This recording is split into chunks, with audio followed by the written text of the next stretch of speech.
Okay, let me make a point about Trump's bluster over here to use the armed forces, and people actually say the Air Force.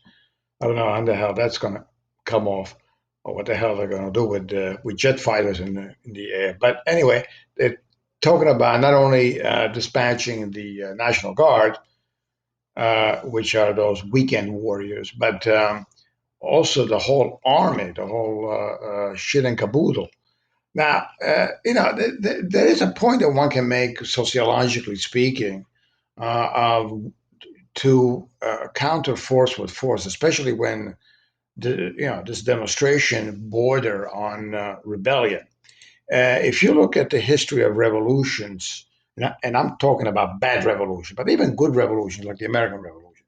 If you look at the Russian Revolution, the Cuban Revolution, Chinese, Iranian Revolution, and so on and so forth. That usually happens when the government that's in power begins to weaken, begins to sort of make concessions. I mean, if you look at the Russian Revolution, the Kerensky government of 1917 in March, uh, I mean, the Tsar that would have otherwise handled the situation differently, that was send the troop and squash the communists, the government that took over from the Tsar basically made concessions with the mob. And then the mob followed the strong guy, because they like strong guys. This was the case with the Iranian Revolution back in 1980, where the Shah of Iran basically made too many concessions rather than sending the army, but he was told not to do it because they would look bad. And so uh, the Ayatollah Khomeini took over. And the thing is that the mobs like strong characters. They like people like Stalin and Mussolini and Hitler and Lenin and the Ayatollah and Fidel Castro. They like those tough guys, and so that's what happened when you let the rabble rousers out there. They're going to go for the dictators. That's why you have to counter force with force. Now we have this Trump guy who's really, like I said, more bluster, more bragging, more. He's all wind, he's all bark and no bite. But you counter force with force. You send in the troops and you squash them. That's what you're supposed to do. And historically, that's been the thing to do.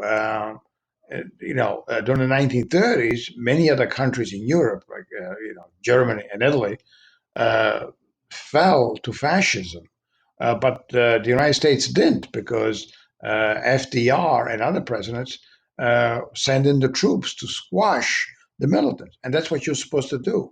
When you have rebellion in the street, you don't treat them with kids' gloves like they're doing now. All these Democrat politicians, they're just treating this violent, racist mob with kid gloves. Oh, well, we're gonna make concession. Don't worry. Oh, I'm sorry. You see these cops kneeling to the ground.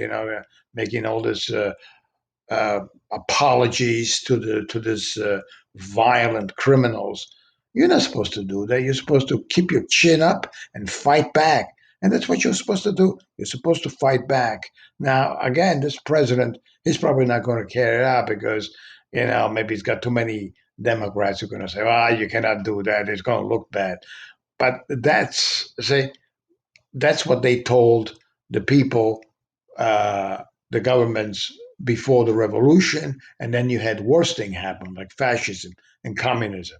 So if Trump has any balls, if you know what I mean, he would unleash the full force of the army, imprison all the violent criminals, keep them in jail, like he said, for 10 years.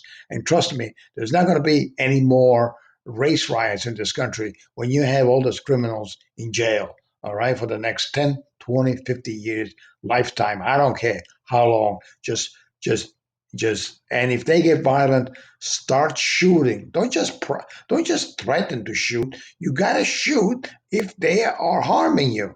If they're shooting at you, you gotta shoot back. What are you, a wimp?